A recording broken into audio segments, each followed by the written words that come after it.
तड़ित विनिंदित पीताम्बरधारी श्री बाल कृष्ण लाल की अति मंगलमय कृपा से हम आप सब लोग भारत से कोसों दूर इस अफ्रीका द्वीप में और यहाँ भी केनिया में नायरोबी में हम आप सब लोग ठाकुर जी की कृपा से मिल रहे हैं। ये हमारा परम सौभाग्य है। हमारे साथ प्रवचन की सेवा में पधारे समस्त गंधर्वजन और विराज कर आशीष दे रहे समस्त विप्रजन, सबको बहुत बहुत प्रणाम। और आए हुए आप सभी वैष्णवों को, सभी भाई बंधुओं को, सभी समस्त माताओं को, हमारे छोटे बालक मित्र सखा जो भी यहाँ सब बैठे हैं, सबको जय श्री कृष्ण, जय श्री कृष्ण, जय सिया राम, जय सिया राम, जय श्रीमन नारायण, जय श्रीमन नारायण, जय जय श्री राधे। जय जय श्री। बड़ी कृपा ठाकुर जी की, पहली बार हमको अफ्रीका आने का अवसर प्राप्त हुआ है। और ये अवसर, हम कथा में हमेशा कहते हैं कि सत्संग हमारी इच्छा से नहीं हो सकता। जैसे पार्लियामेंट में वही जाएगा जिसको बहुमत मिला हो। आप लोग हिंदी समझ रहे हैं ना? नहीं, मुझसे पहले जो वक्ता थे वो बहुत इंग्लिश बोले तो मैं डर गया बहुत। मैंने कहा अब मैं प्रवचन कैसे करूं? मैं इंग्लिश बोल तो लूंगा लेकिन भाई फ्लो नहीं निकलता हमसे। हाँ, तो मैं थोड़ा सा घबरा गया। मैंने कि भाई यहाँ तो कोरे सब अंग्रेजी समझ में आ रहे हैं का, तो इसलिए हिंदी समझ रहे हैं ना आप सब?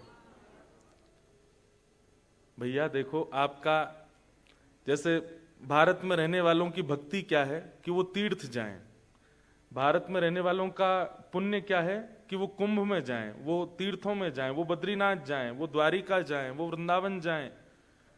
आप जो इतनी दूर रहते हैं ना, आपका एक ही पुण्य है कि आप भारत को याद रखो और भारत की परंपराओं को अपने हृदय में सजो के रखो। तो बद्रीनाथ जाने वाले को जो पुण्य मिलेगा वो यहाँ बैठे बैठे आप भारत की परंपरा, भारत की भाषा, भारत के नियम कल्चर को अगर आप जीवित रखते हो इतनी दूर, तो वहां कुंभ में स्नान करने वाले को जो फल मिला वही फल अफ्रीका में बैठे बैठे आपको मिल जाएगा।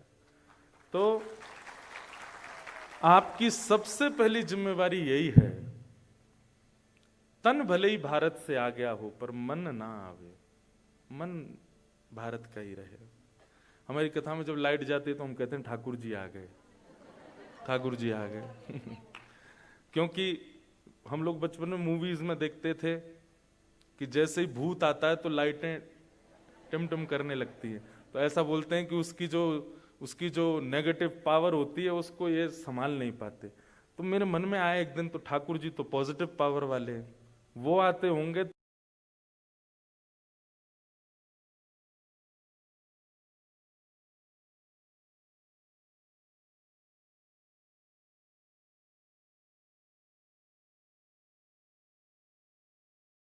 हम कह रहे थे कि लाइट जाए तो समझो ठाकुर जी आ गए, पर इतनी देर के लिए जाए तो समझो ग्वालान के सहित आए हैं।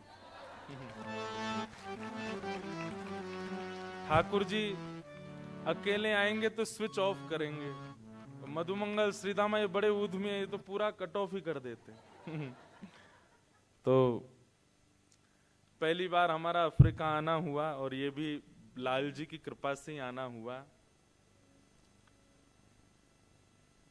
हम निवेदन कर रहे थे कि आप लोगों के लिए सबसे बड़ा पुण्य क्या है? अपनी संस्कृतियों को याद रखना, अपनी धरोहरों को भूलना ना, वो आपके लिए सबसे बड़ा पुण्य है यदि आप उसका पालन करते हैं। हमारी आवाज सबको आ रही है ना? 3 दिन का ये सत्र है। ऐसा हमसे पहले के वक्ता बोल रहे थे कि हम 2 साल के लिए खाली नहीं हैं।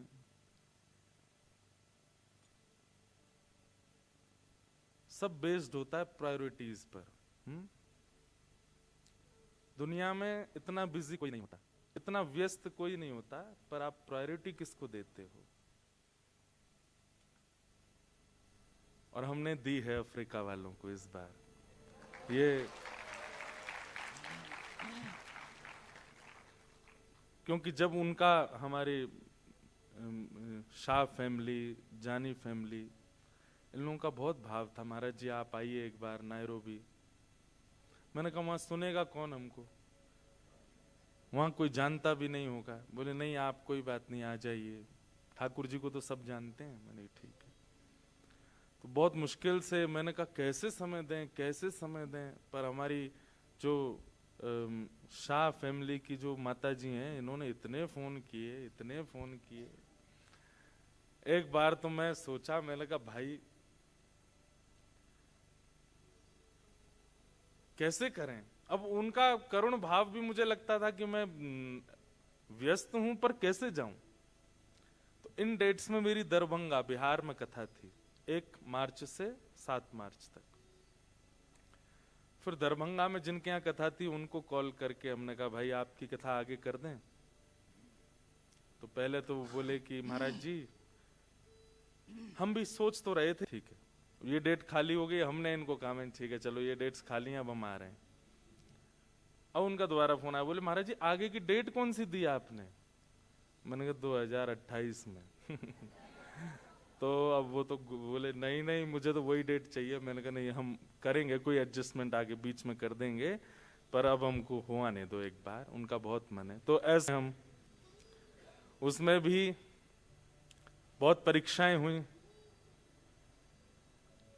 यहाँ 3 दिन का सत्र कर रहे हैं, फिर 2 दिन हम थोड़ा भ्रमण करेंगे, आसपास देखेंगे कैसा स्थान है। लाल जी आए तो उसका थोड़ा दर्शन भी तो होना चाहिए। तो 3 दिन यहाँ सत्र, 2 दिन थोड़ा रह के फिर हम साउथ अफ्रीका जा रहे हैं। तो साउथ अफ्रीका की वीजा के लिए हमारा पासपोर्ट गया हुआ था एम्बेसी, जो कि फरवरी 1st वीक में ही चला गया था, और ये था कि मिड तक आ जाएगा। कहीं से पता चला कि वो 27 फरवरी को मेरे हाथ में आएगा। मैंने कहा ठीक है कोई नहीं, हमको 1 को निकलना है रात को। लेकिन पासपोर्ट नहीं आया हमारा, मतलब कल रात को। लेकिन हमारी कथा जो करा रहे थे वो सुप्रीम कोर्ट इंडिया के चीफ जस्टिस वही कथा करा रहे थे। उनसे प्रार्थना की कि आप कुछ योजना बनाइए। उन्होंने भी पूरी योजना बनाई, पर सब लोग बोले कि कभी भी पासपोर्ट रिलीज हो सकता था, पर वीकेंड्स पर हम फॉरेनर एम्बेसीज को फोर्स नहीं कर सकते। उन लोगों के लिए वीकेंड मतलब सब कुछ होता है, वीकेंड का वेट ही करते हैं कि कब छुट्टी शनिवार रविवार आए, हम लोग सब बंद करके जाएं, काम का नाम भी मत लीजिए वीकेंड्स पर। ऐसी फॉरेनर्स की ऐसी मनुस्थिति होती है। सब लोग मना कर रहे थे। हमारी सारी टीम 7 बजे सब लोग पैकिंग कर रहे थे, 10 बजे की फ्लाइट है। मैं सबसे बोला, मैंने कहा जाओ आप लोग, बारात तैयार है, दूल्हा का आता पता नहीं है मैंने कहा बारात तैयार है, वहां मंडप तैयार है, ढोल नगाड़े तैयार हैं, घोड़ी तैयार है, फ्लाइट लेकिन दुल्हा नहीं है।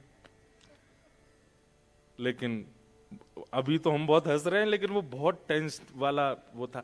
अब मैं अपनी ही कथा सुन रहा हूं अंदर ही अंदर। मैं सोच रहा हूं कि मैं कथा में क्या कहता हूं, कैसी भी परिस्थिति आ जाए विचलित मत हो। अब मैं सोच रहा हूं कि विचलित मुझे होना नहीं है, और तभी मैं देखता हूं कि नायरोबी से कॉल आ रहा है, तो मैं विचलित हो जाता हूं कि मैं क्या करूं। यहाँ इतना सब अरेंजमेंट हो गया, फिर भी मैं बहुत अपने मन को समझा रहा था विचलित नहीं होना है, बिल्कुल परेशान नहीं होना। ठाकुर जी ने कुछ अच्छा सोच के रखा होगा। हो सकता है कि मैं अभी पहुंचूं और वहां शायद कुछ घटना हो जाए, इसलिए ठाकुर जी रोक रहे होंगे कि भाई अभी मत जाओ। ऐसा ऐसा मन में विचार करने लगा। ठाकुर जी सब भला ही सोचते हैं। लेकिन अंत में बस केवल हृदय से एक भाव हमारे ठाकुर जी के प्रति। यहाँ देखो श्रीनाथ जी और वल्लभाचार्य जी का बहुत सुंदर मिलन चित्र है ये। हमारे ठाकुर जी श्रीनाथ जी हैं छोटे से। हमने उनसे प्रार्थना की, मैंने कहा ठाकुर जी हम जहां भी जाते हैं आपकी इच्छा से जाते हैं, आपने इच्छा प्रकट की थी कि आपको जाना है नायरोबी, तो फिर पहले ही कुछ योजना ऐसी बनाते कि इतनी व्यवस्था वहां ना हो पाती और कैंसिल हो जाता। अब एंड मूवमेंट पर ये क्या चल रहा है माहौल, आप लोग विश्वास नहीं करेंगे। फॉरेन मिनिस्टर तक से हमने बात कर ली और पासपोर्ट रिलीज होने का कोई चांस नहीं। उन्होंने भी ये कहा कि 12 बजे से पहले हमको पता होता तो भी हम कुछ करते, अब तो शाम हो गई है, 7 बजे मैं बात कर रहा हूं। बोले अब कुछ नहीं हो सकता।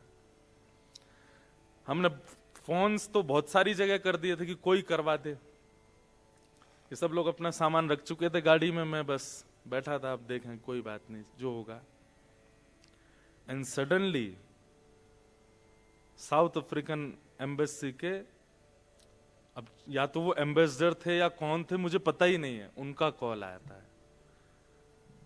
And he was speaking, am I talking to Indresh Sharma? I said yes. Within 25 minutes, please come to South African Embassy and take your passport. और ये 7 बजे की बात है, 10 बजे की हमारी फ्लाइट है। इम्पॉसिबल, हो ही नहीं सकता। कभी शनिवार के दिन, वो भी 5 बजे, तो नॉर्मल टाइम होता है कि सब लोग अपने ऑफिस से चले जाते हैं घरों को। एम्बेसी स्पेशली खोल करके पासपोर्ट निकाला। और एक और बात, वीजा अभी तक ग्रांटेड हुआ नहीं था साउथ अफ्रीका का। वो भीतर गए और जाकर के उन्होंने वीजा स्टिकर लगा करके तुरंत हैंड ओवर किया। और मुझे उस समय कुछ याद नहीं आया, केवल लाल जी। अब मेरे पास में जिन जिन लोगों को मैंने बोला था कि कैसे भी रिलीज करवाओ, उन सबके फोन आ रहे हैं। वो लोग क्या कर रहे, मैं एयरपोर्ट जा रहा हूं, महाराज जी इस बार के लिए क्षमा प्रार्थी हैं, हम कुछ नहीं करवा पा रहे हैं। मैं कहा कोई बात नहीं, कोई बात नहीं, मंडे को देख लेना। और आप विश्वास नहीं मानोगे, जितने फोन कॉल्स आए सबने मना कर दिया, बोले कि इस बार हम कुछ नहीं कर पाए, मंडे को हम पक्का रिलीज करवा देंगे। मैंने कोई बात नहीं, बिल्कुल। मैंने किसी को नहीं बोला कि पासपोर्ट मिल गया है। और मैं आज तक यही सोच रहा हूं कि ये मिला कैसे, ये हुआ कैसे। अब वो एम्बेसडर को या जो भी, उसको हमने फोन करके पूछना भी नहीं चाहा कि किसने तुमको बोला, क्यों विश्वास मैं चाहता हूं कि मेरे मन में रहे कि नहीं, लाल जी नहीं करवाया, ये हमारे लाल जी की कृपा है। तो ये पूरी बात हमने इसलिए बताई है कि बहुत मेहनत लगी है हमको यहां आने में। आप लोग उसका रिवर्ट जरूर दीजिएगा। और रिवर्ट केवल आपको इतना देना है कि जो भी भाव आप सुनेंगे यहां पर, मैं अभी तक सोचा ही नहीं मैं क्या बोलूंगा, जो भी भाव प्रकट होगा बहुत भाव से सुनिएगा, उसको इम्प्लीमेंट करने का प्रयास कीजिएगा अपने जीवन में। और आज रविवार तो आप सब लोग बहुत आए, पर ऐसा ना हो कि कल और परसों हम बेचारे 2 परिवारों को ही कथा सुनाते रहें। तो ये 2 दिन 3 दिन हमको दीजिए, अच्छे से खूब भाव से पधारिए। और मुझे बहुत अच्छा लगा आकर के, यहाँ के सब लोगों को देख कर के बहुत मन में, मुझे तो थोड़ी थोड़ी खुशबू इंडिया जैसी लगी, यहाँ की मिट्टी की जो खुशबू है। तो आप सब लोग बड़भागी हैं कि आप लोगों को सत्संग बहुत सहजता से यहाँ मिल जा रहा है। इंडिया में इतने वक्ता हैं, इतने प्रवक्ता हैं, इतने प्रवचन करने वाले संत ऋषि सब लोग हैं, फिर भी लोग वंचित रह जाते हैं। पर स्पेशली कोई वहां से यहाँ और इतने लोग जुट जाएं और उनकी व्यवस्था हो, इसको आप सौभाग्य मानिएगा। हम कह रहे थे कि पार्लियामेंट में वो जाता है जिसको इलेक्ट किया जाता है और उसको पूरे अधिकार होते हैं पार्लियामेंट में बैठने के। ठीक वैसे ही ये भी एक भक्ति की पार्लियामेंट है। यहाँ पर भी आप सब लोग सिलेक्ट किए गए हैं आने के लिए। ठाकुर जी, किशोरी जी, उनकी बड़ी कृपा है आप लोगों के ऊपर कि आप सब लोग यहाँ आए हैं। आपका बहुत बहुत स्वागत, बहुत बहुत अभिनंदन। 1-2 बात हम बता दें। देखो, भक्ति हो, ज्ञान हो, प्रेम हो, भक्ति के जितने भी रूप हों, वो सब टिकते किसके हृदय में हैं? वैष्णव सब हैं, सनातनी सब हैं, पर रेगुलर नहीं बन पाते। वो स्थिरता नहीं आ पाती हमारे मन में। आपने एक नियम धारण कर लिया कि मुझे रोज इतनी माला करनी है, आप एक हफ्ते बाद उस नियम को तोड़ दोगे, नहीं हो पाएगा, कंटिन्यूटी नहीं बन पाती है, वो स्थिरता क्यों नहीं आ पाती है? क्योंकि हमारे चित्त में एक पात्र नहीं है, वो उस पात्र का नाम है जिज्ञासा। इसलिए इस कथा में एक बात का ध्यान रखिएगा कि आप जिज्ञासा जरूर कीजिएगा मन में। अगर कोई प्रश्न आए आपके मन में कि मुझे इसका उत्तर जानना है, तो आप हमको लिख करके यहां दीजिएगा, बट मेरे यहां बैठने से पहले, उससे पहले ही आप यहां पर अपना प्रश्न दे दीजिए। और प्रश्न लेकिन कैसे होने चाहिए इसका बहुत ध्यान रखिएगा, आपको भी कुछ अच्छा मिले, बताने वाले को भी कुछ अच्छा मिले, और जितने लोग सुन रहे हैं इनको भी कुछ मिले। उस प्रश्न में कुछ आपका निजी स्वार्थ ना छुपा हो, मेरे परसेंटेज अच्छे कैसे आएंगे, या मेरा जॉब अच्छा कैसे होगा, मेरी कमाई ज्यादा कैसे होगी, मेरा घर परिवार कैसे ठीक होगा, मेरा मन शांत कैसे होगा, आदि आदि, ये सब नहीं। वो प्रश्न कुछ ऐसा होना चाहिए जिससे कुछ पा करके जाए यहाँ के लोग। तो ऐसी जिज्ञासा जरूर कीजिएगा। हमने मन में विचार किया था कि हम नवदा भक्ति, भक्ति के 9 स्वरूप हैं, नवदा भक्ति के ऊपर 3 दिन चर्चा करेंगे। अभी अभी मन में भाव आया, और 3 भक्ति रोज, एक भक्ति मतलब 3 भक्ति आज, 3 कल और 3 परसों, नवदा भक्ति हो जाएगी। अब बाकी तो समय बताएगा कितनी निकल पाती हैं हृदय से। एक बात ध्यान रखिएगा, थोड़ा ऊपर कर लीजिए बस। भक्ति सबकी नहीं होती।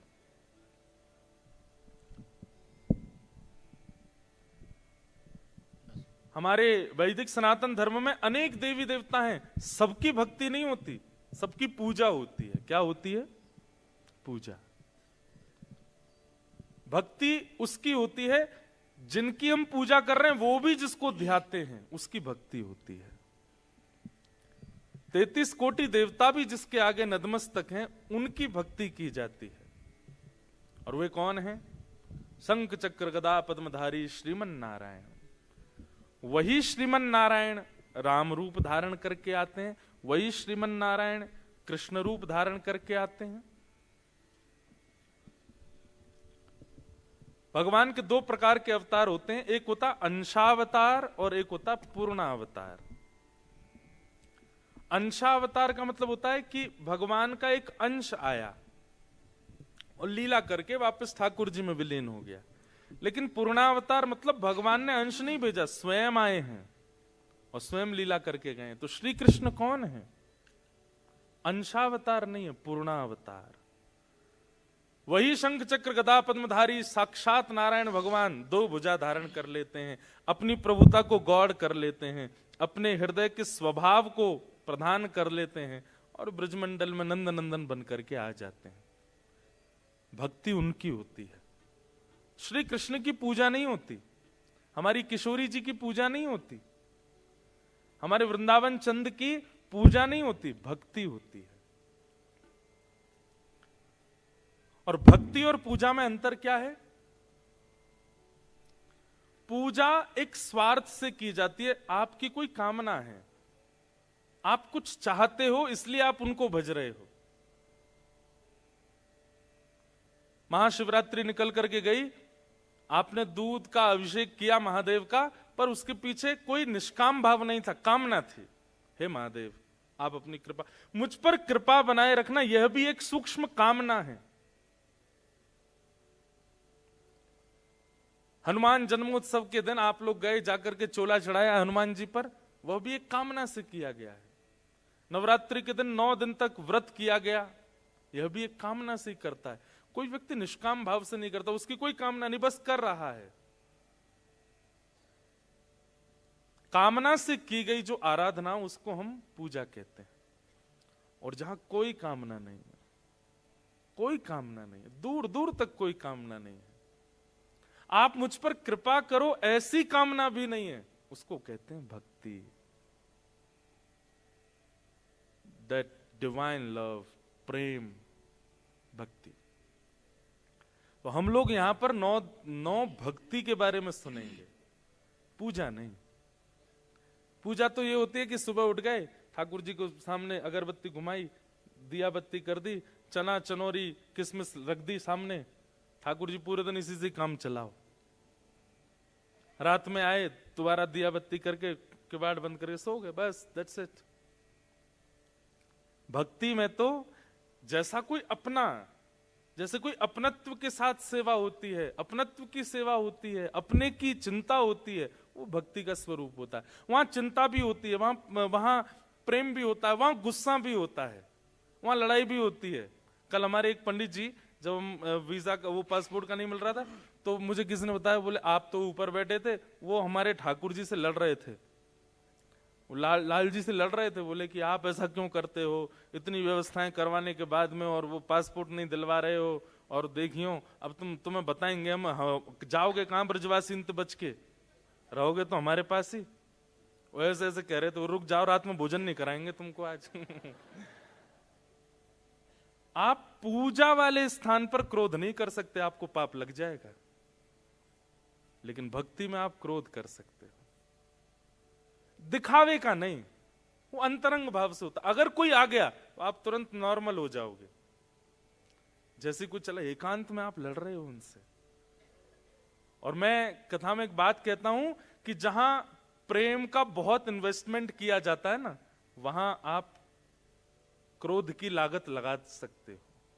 पर जहां प्रेम दिया ही नहीं है, वहां अगर क्रोध किया गया तो हाथ पांव तोड़ दिए जाएंगे आपके। जिसको आपने प्रेम ही नहीं किया, जिसे इसने ही नहीं किया, उस पर जाकर गुस्सा करो।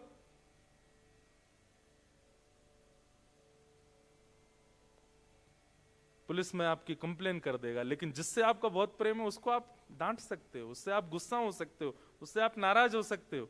ये देखिए, गुस्सा होना, नाराज होना, डांटना, झगड़ना, ये सारे दोष हैं। पर यदि प्रेम के अंतरंग हो तो यह एक गुण है। जहां प्रेम में झगड़ा ना हुआ हो, जहां प्रेम में लड़ाई ना हुई हो, जहां प्रेम में थोड़ी भी नोक झोंक ना हुई हो, वो प्रेम कैसा? एक माता जी थी, अपने ठाकुर जी की सेवा करती थी। अब एक चीज बहुत ध्यान से सुनिएगा, ऐसा कभी मत मानिएगा कि आप भक्ति मार्ग में आ जाएंगे तो आपकी लाइफ से सारी दुविधाएं चली जाएंगी। ऐसा कभी नहीं हो सकता। अगर ऐसा होना होता तो कल हम रो नहीं रहे होते पासपोर्ट के लिए। मैं भाई यहां बैठकर के प्रवचन केवल आपको कोई नया ज्ञान नहीं दे रहा, आप बीती भी बता रहा हूं, अपने ऊपर जो घटना घटी वो भी बीच बीच में कोट कर रहा हूं। तो ये मत सोचिएगा कि अगर मैं कथा वक्ता हूं, अगर मैं नाम जप रोज करता हूं, मैं अपने ठाकुर जी, तो मेरी लाइफ में बहुत स्मूथ है, मेरी लाइफ बहुत सिंपल है, बहुत स्ट्रेट है, कोई दिक्कत नहीं। ऐसा नहीं है, सब है। अब कल ही की एक घटना और सुनो। हमको ये नहीं पता था कि यहां आने के लिए वैक्सीनेशन चाहिए होती है। वो तो भगवान की कृपा कि हमारे एक भैया एक दिन पहले आ गए। हमको ये नहीं पता था कि यहां आने के लिए वैक्सीनेशन चाहिए होती है। वो तो भगवान की कृपा कि हमारे एक भैया एक दिन पहले आ गए। उनको एयरपोर्ट पर पूछा गया वैक्सीनेशन हो गई? बोले हाँ कोविड की। वो कोविड की नहीं, येलो फीवर की। बोले ये क्या होता है? अब ये भी लोग भी इतने व्यस्त थे कि इन्होंने बताया ही नहीं हमको कि यहाँ, ना हमको पता था कि भाई ऐसा कुछ होता है। अब उसका फोन आया, महाराज जी वैक्सीनेशन करवा के आना। मैंने कहा भाई ये क्या भला है? मैंने कहा कथा सुनाने के लिए सुई तो मैंने कभी नहीं लगवाई, ये पहली बार ऐसी विदेश यात्रा जिसके लिए वैक्सीन लगवानी पड़ेगी। तो बोले वहां जाने के लिए जरूरी नहीं है, वापस आपको इंडिया आना है तो आपको वैक्सीन होनी चाहिए, क्योंकि वहां अगर बाय चांस आपको मॉस्किटो बाइट हुआ तो फीवर, वायरल जो भी। अब शनिवार को सारे सरकारी अस्पताल बंद, उनमें कहीं भी, मतलब ठीक है वैक्सीन करने के बाद वो बाद में सर्टिफिकेट देते हैं, हमको तो ऑन पेपर एंड टाइम पे चाहिए। और लास्ट दिन की मैं दिल्ली में कथा घोषणा कर चुका था सुबह 11 बजे से। अब दफ्तर खुल रहे हैं 10 बजे, 9 बजे से पब्लिक बैठी है कथा सुनने के लिए। और मैं इतना परेशान, मैंने कहा पासपोर्ट है नहीं, वैक्सीन लगवानी पड़ेगी। गए वहां जाकर के उन्होंने पहले तो चेक किया कि इनको कोई वो तो नहीं है, क्या बोलते हैं उसको, एलर्जी तो नहीं है। फिर बोले अब आधा घंटा हम चेक करेंगे, अगर आपको एलर्जी हुई तो। मैंने कहा सुनो ये मत लगाओ ना, आप सीधा वैक्सीन कर दो। बोले देखिए अगर कुछ हो गया तो सीधे परम पद गई हूं। मैंने कहा इतनी खतरनाक वैक्सीन है क्या कि बिना एलर्जी चेक किए लगा दी तो सीधा हो जाएगा। अब साथ के सब भाई लोग मेरी ओर देखें, बोले महाराज बढ़िया अफ्रीका लेके जा रहे हो। मैंने कहा लगवाओ भाई। सब लोगों ने वैक्सीन लगवाई। अब वो वैक्सीनेशन हो गई, उसके बाद सीधे मुझे स्टेज पे जाना, तो वो बोलते हैं कि कुछ हैवी खा लीजिए और बुखार आएगा, घबराना नहीं। मैंने कहा यार ये तो बड़ी दिक्कत है। फिर मंच पे पहुंचे, और वहां मैं डोलो, हमारे यहाँ डोलो खाते, पैरासीटामोल मैंने तैयार रखवा रखी। मैंने कहा मुझे बुखार लगेगा तो बीच कथा में रूमाल से ले लूंगा। कथा सुनाई, कथा तक कुछ नहीं, कथा के बाद में थोड़ा शरीर टूटने लगा।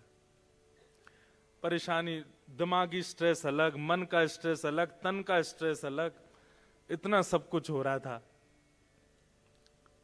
और फिर लास्ट वाले दिन क्या होता है कि सब मिलने और आते हैं, जो कथा आयोजक होते हैं। अब वो चीफ जस्टिस, उनके सारे अधिकारीगण, उनसे मना भी नहीं कर सकते, सब मिलने आ रहे हैं। और मैं सबसे ऐसे ही मिल रहा हूँ, यहाँ फोन पे फोन बज रहे हैं। अब ये सब चीज हुई, चलो ठीक है, पासपोर्ट मिल गया, थोड़ा दिमागी तनाव आए। मैंने पीछे अपने भाई लोगों को, मैंने भाई सुनो कोई सीट खाली हो तो मुझे बताओ। मैंने कहा चलो इनका तो जो भी काम चल रहा है। इधर थोड़ा सा हुआ तो यहाँ एक बूढ़ी माता जी बैठी थी। अब I just want to say just please make some distance. मैंने कहा क्यों? I have some personal issues, I just want you should not touch me. मैंने कहा अरे भगवान, मैं पूरे रास्ते ऐसे आया हूं, मुंबई से नायरोबी तक। भैया इस कथा के लिए बहुत इन्वेस्टमेंट किया गया है। तो आप ये नहीं कह सकते कि साधक की लाइफ बहुत इजी होती है। आप वैष्णव हो तो आपकी लाइफ में कोई दिक्कत नहीं होगी, ऐसा नहीं हो सकता। पर यदि आप वैष्णव हो, यदि आप भक्त हो, यदि आप हरि चिंतन करते हो, यदि आप भक्ति मार्ग में चलते हो, ठाकुर जी से प्रेम करते हो, सिचुएशंस तो आएंगी लाइफ में, पर आप उसको सिर पर धारण नहीं करोगे। उस सिचुएशन से परेशान नहीं होगे, टूटोगे नहीं। वो परेशानी तो देगी, पर बाद में वो ऐसी हंसी में परिवर्तित हो जाएगा जैसे हम हंस रहे हैं। बस ये होता है लाइफ में। तो जो आपके कर्म हैं, जो आपका प्रारब्ध है, वो आपको भोगने से कोई नहीं रोक सकता। पर हाँ ये हो सकता है कि नाम जप, सत्संग और भगवत भक्ति, इससे वो आने वाली परिस्थिति जो आपको तोड़ सकती थी वो आपको तोड़ेगी नहीं। आएगी तो सही, फील तो होगा। मैं कथा में कहा करता हूं कि भक्ति is just like anaesthesia injection.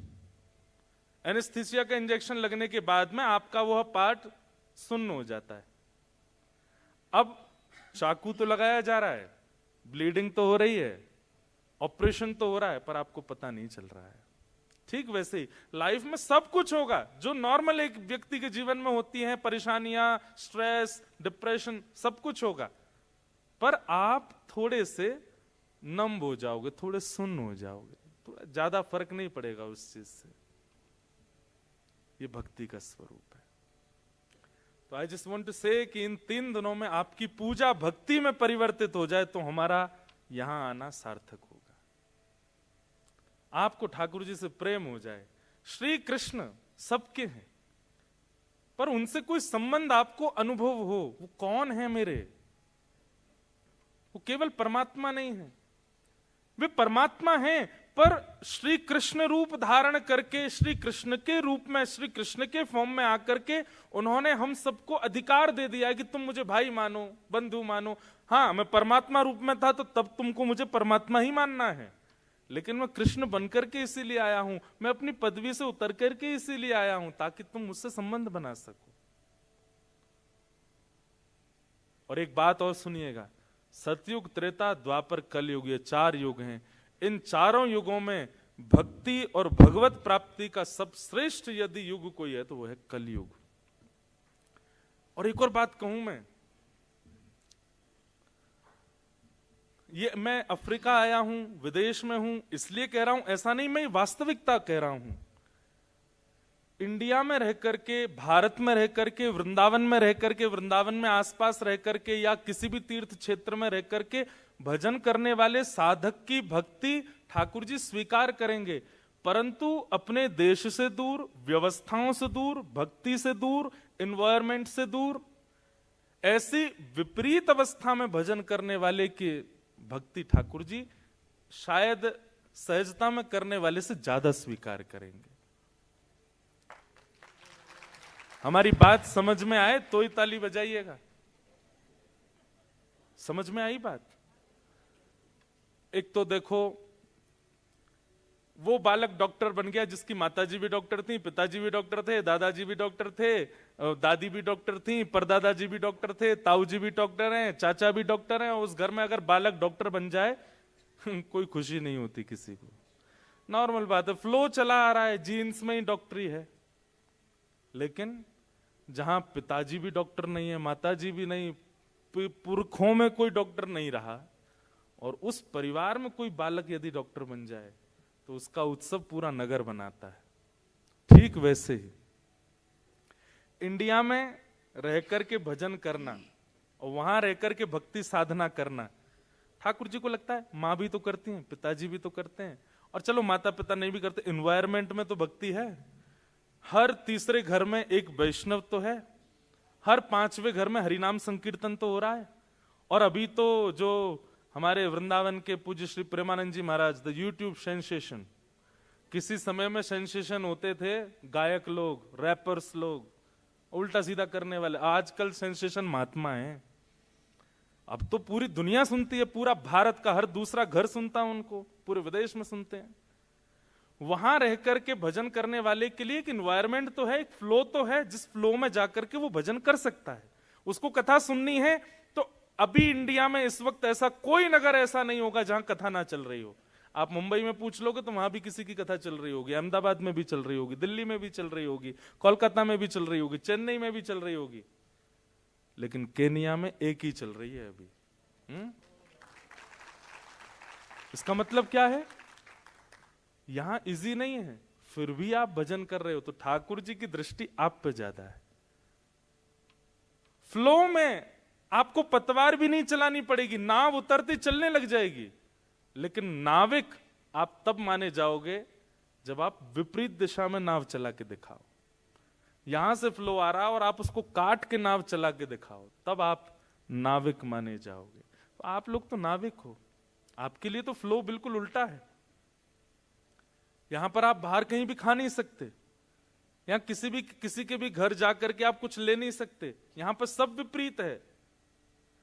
हर प्रकार से भोग्य वस्तु सुलभ है। एक बात याद रखिएगा, विदेशों में एक चीज है, भोग की वस्तु बहुत इजी है, चाहे जीव की हो, चाहे आंखों की हो, चाहे हाथों की हो, चाहे पैरों की, चाहे गुप्त इंद्रियों की। यहां भोग करना बहुत आसान है, पर भोग की स्थान पर योग करना बहुत कठिन है। वो अगर आप कर रहे हो तो ठाकुर जी की निश्चित है आप पे दृष्टि है।